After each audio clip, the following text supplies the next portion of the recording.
자유한국당 소속 경남 진해 출신 김성찬입니다. 총리께 질의하겠습니다.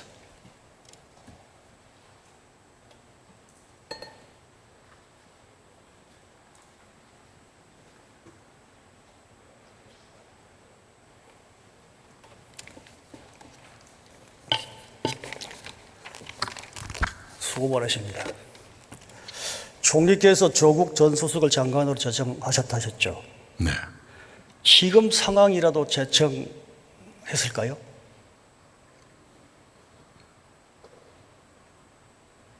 네, 지금 상황이더라도 최종적인 임명권자와 상의를 했을 것입니다. 아니, 제청을 하셨겠냐 이거죠.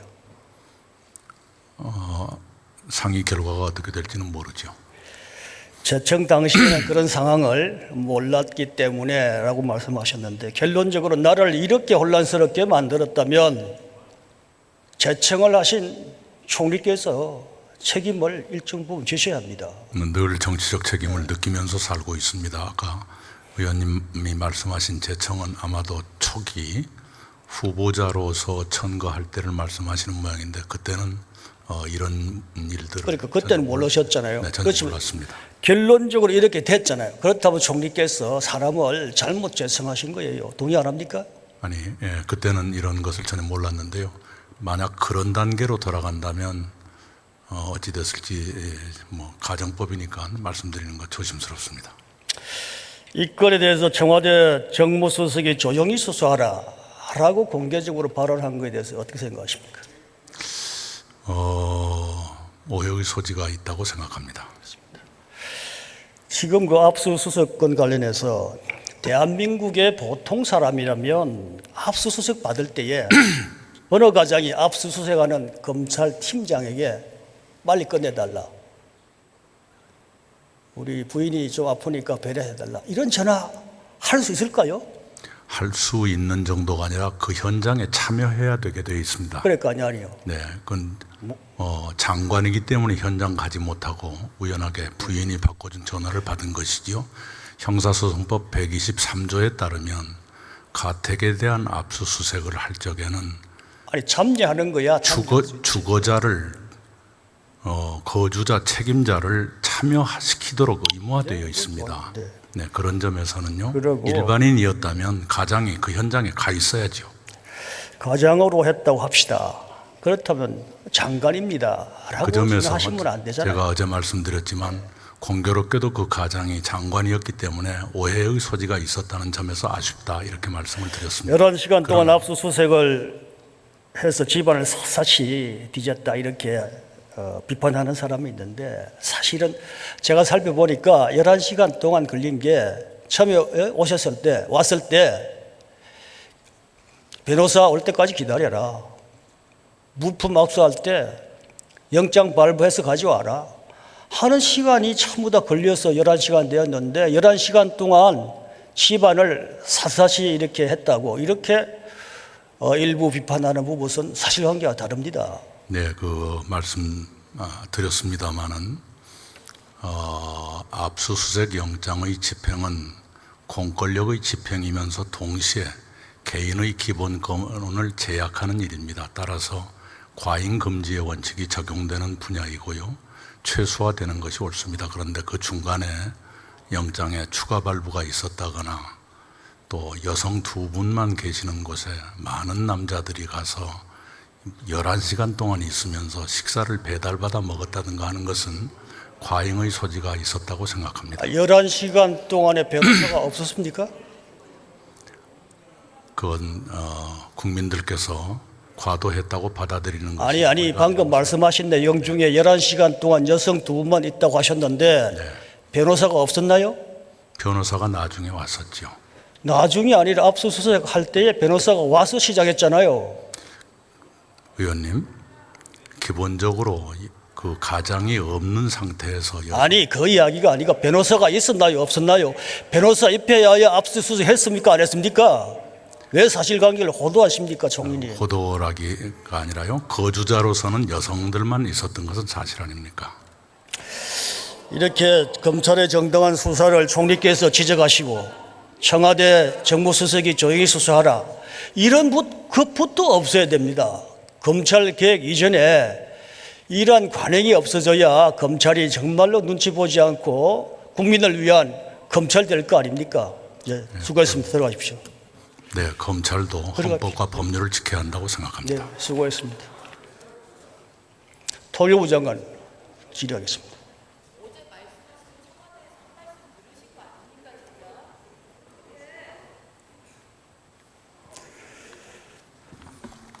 통일부가 통일에 관한 사무를 관장하도록 되어 있죠. 장관께서는 어떤 통일 정책을 가지고 업무를 하고 있습니까? 예, 통일부는 국내적으로는 뭐 통일 교육도 있고 법제도도 있고 아무래도 남북 관계를 해결해야 될 책임을 맡고 있습니다. 아니 어떤 정책을 가지고 임무 수행하냐 물었잖아요. 예, 분야별로 뭐 다양한 정책이 있을 수가 있을 것 같습니다. 통일과 자유민주주의 가치 중에 어떤 것이 더 중요하다고 생각하십니까?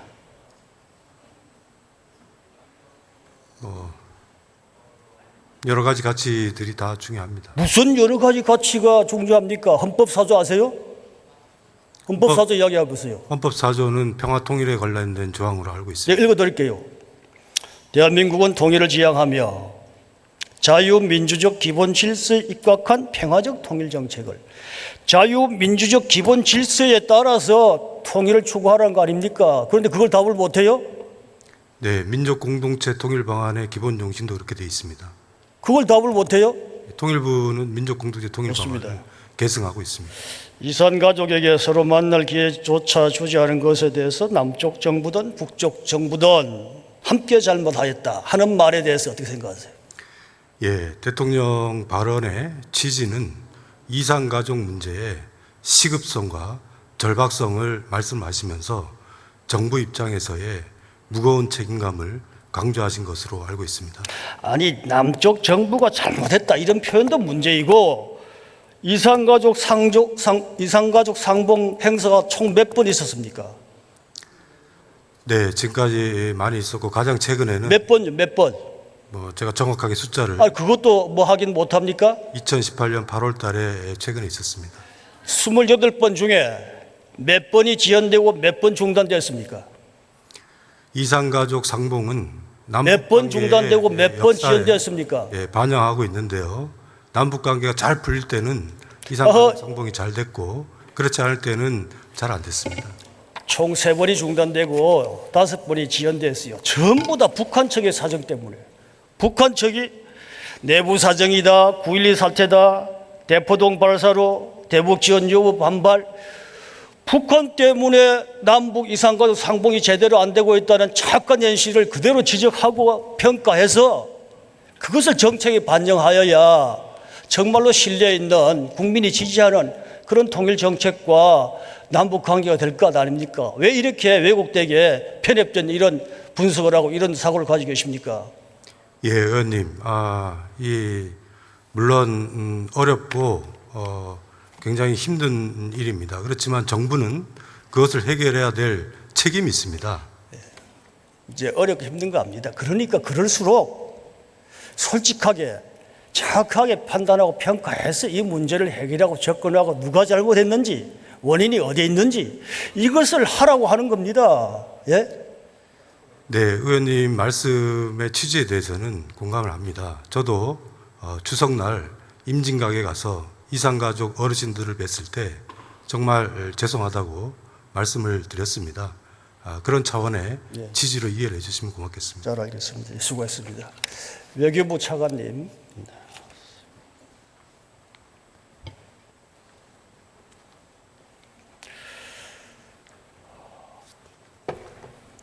지금 실질적 비핵화가 하나도 이루어지고 않죠.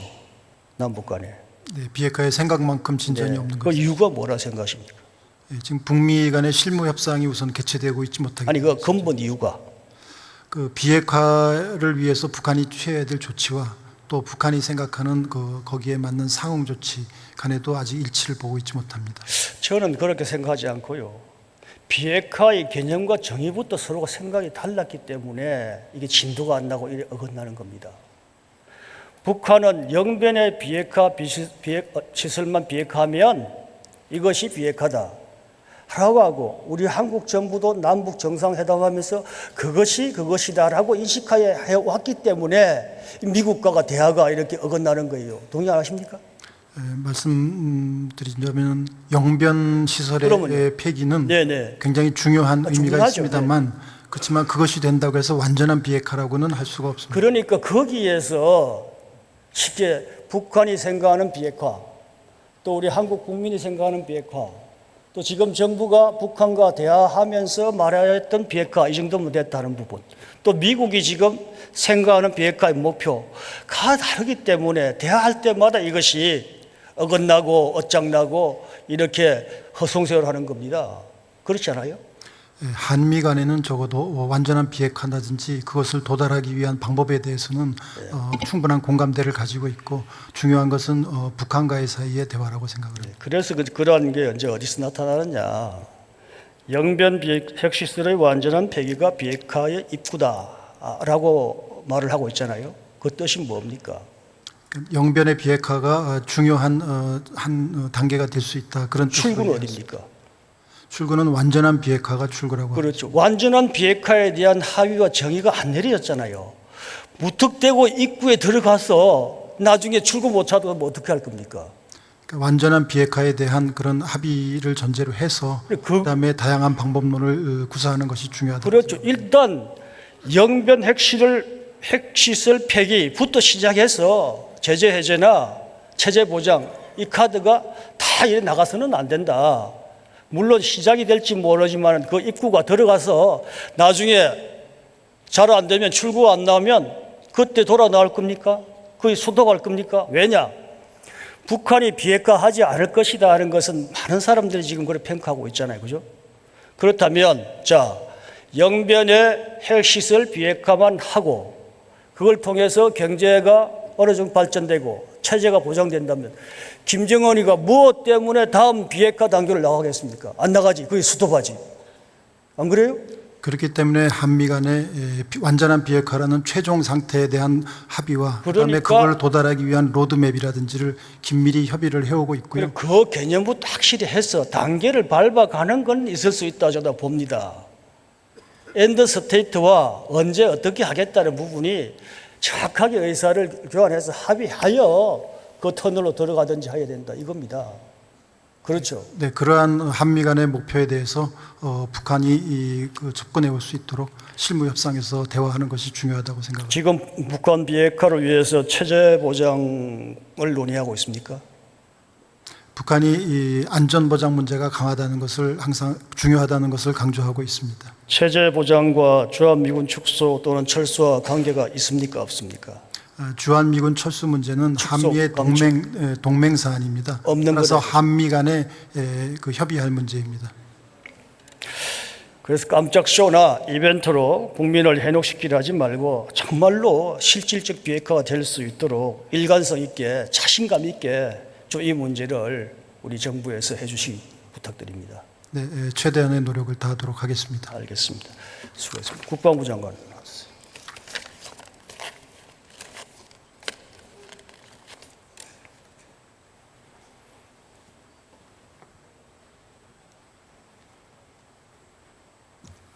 수고 많습니다. 9.19 합의서 평가하면서 성공적이다 자축을 하였던 언론 보도가 있는데 사실입니까?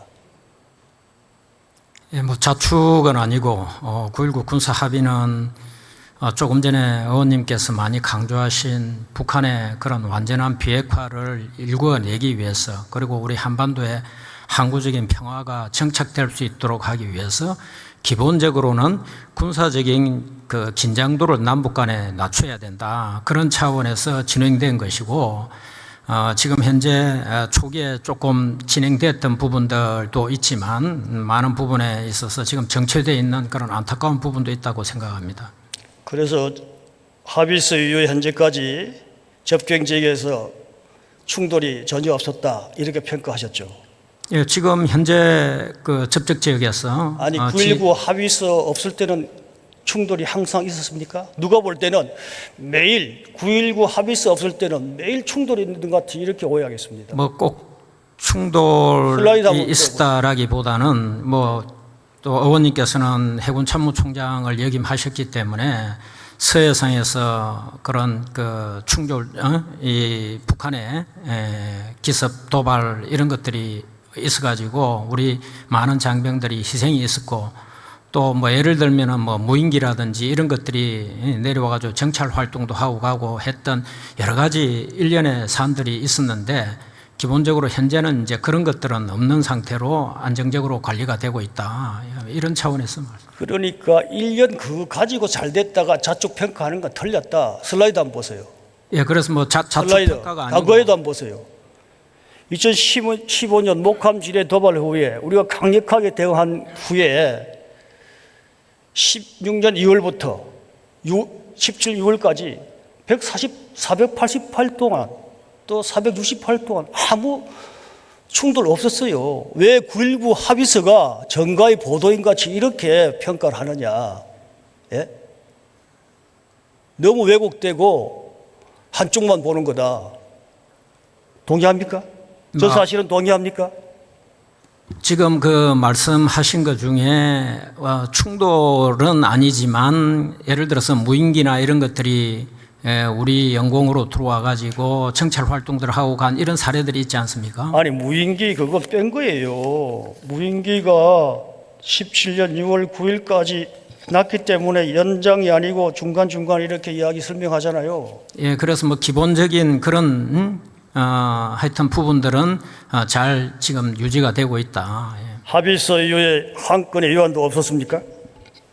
예, 뭐 현재까지는 위반 사안은 없다. 이렇게 그럼 돼 10차례 미사일 방사포 발사가 우리 위협이 아니고 도발이 아니다고 애매하게 말씀하시던데 애매한 것이 아니라 저희는 어떠한 북한의 군사적인 행동들에 대해서도 늘 완벽하게 대비할 수 있도록 하는 것이 우리 군의 사명이고 임무이기 때문에 뭐 한 발 쏘고 안 쏘고 이런 걸 떠나가지고 항상 대비를 잘 하고 있고 그런 데 대해서 미래 준비를 잘 하고 있다 이렇게 말씀드리는 겁니다.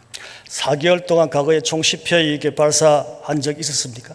예, 뭐 없었습니다. 없었죠. 최근에 가장 빈번하게 있었습니다. 그리고 장관님 뭐 어느 주권 국가나 무기 시험할 수 있는 거 아니냐 이렇게 말씀하셨죠. 예. 어느 주권 국가나 무기를 개발하고 시험할 수 있는 거 아니냐. 제가 그런 표현 한 적이 그래요? 없습니다. 오전에 그렇게 말씀하시던데 슬라이드 내보세요. 다음 슬라이드.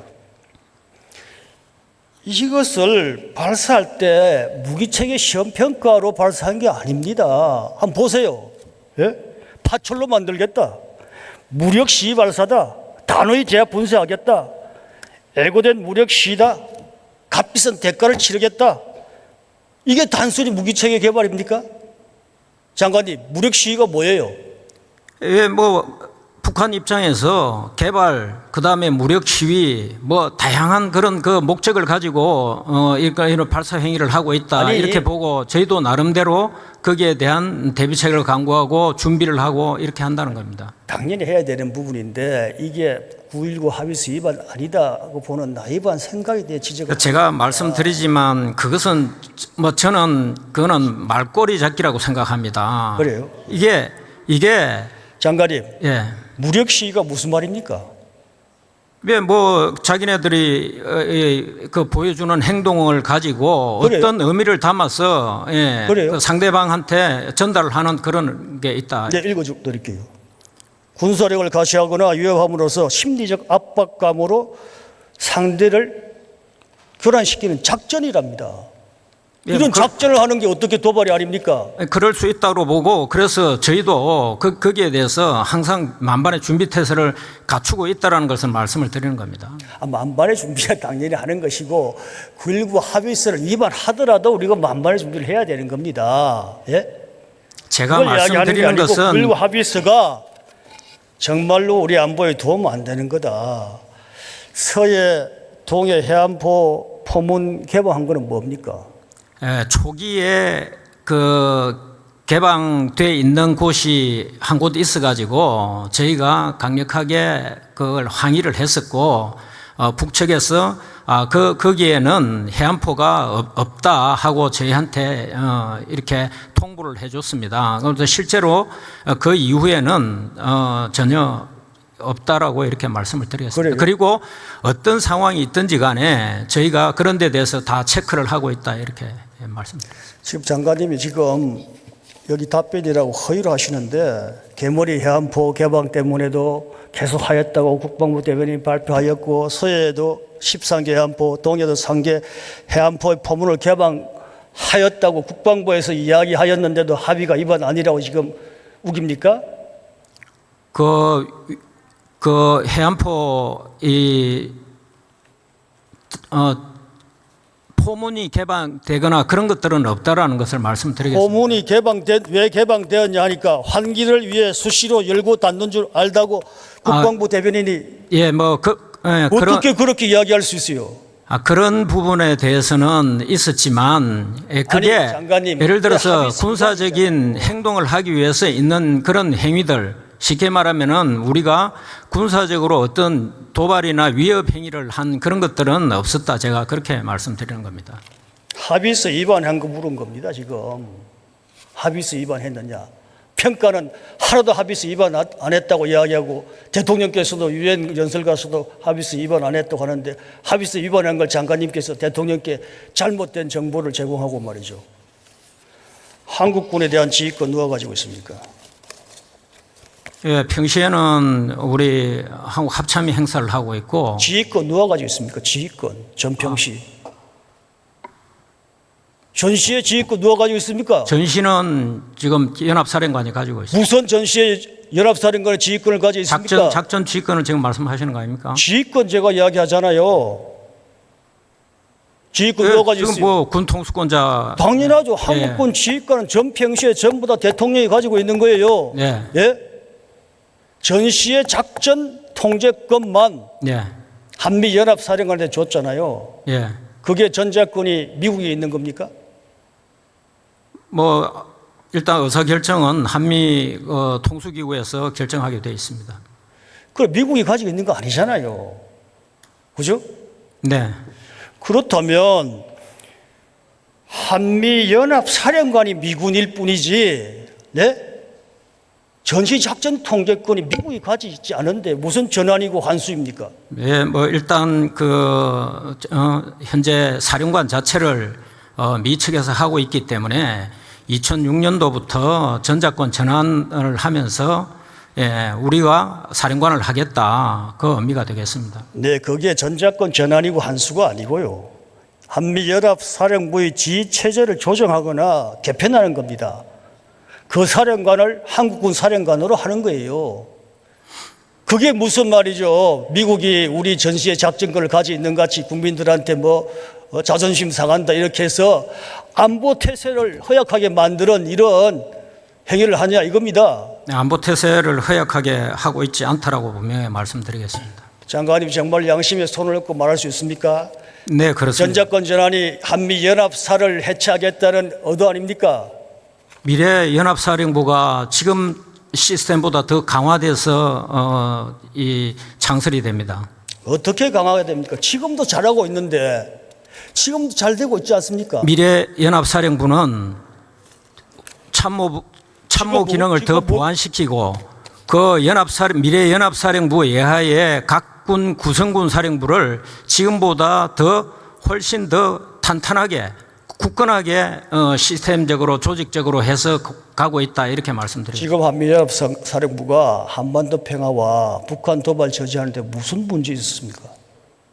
지금 뭐 특별하게 뭐 문제가 있어서 문제 없는데 뭐 하려고 손을 대어 가지고 이렇게 그게 어제 오늘의 얘기가 아니고 2006년부터 진행되어 온 사안 아닙니까? 2006년부터도 시기적으로 지금 북한과 핵 미사일 위협이 있는데 이때는 아니다 하더라도 다음에 하라는 거 아닙니까? 예, 그래서 뭐 지금은 조건에 기초한이기 때문에 조건을 충족시키기 위한 그런 노력들을 하고 있는 것입니다. 네, 수고하셨습니다. 들어가십시오.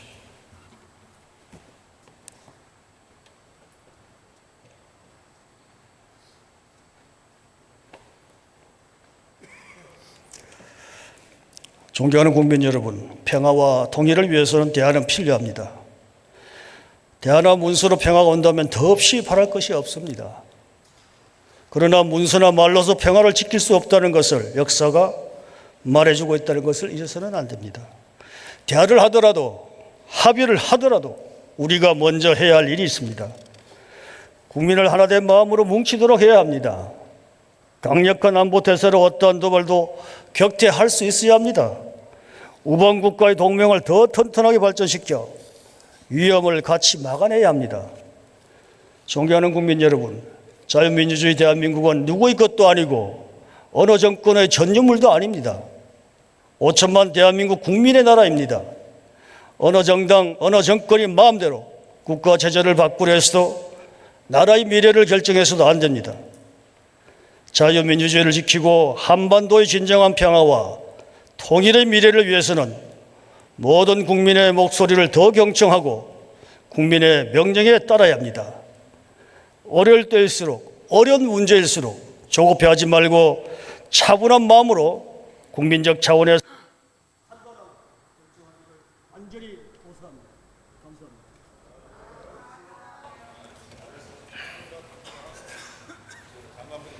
예, 김성찬 의원님 수고하셨습니다. 마지막으로 경기 화성병 출신의 더불어민주당 권칠승 의원님 나오셔서 질문해 주시기 바랍니다.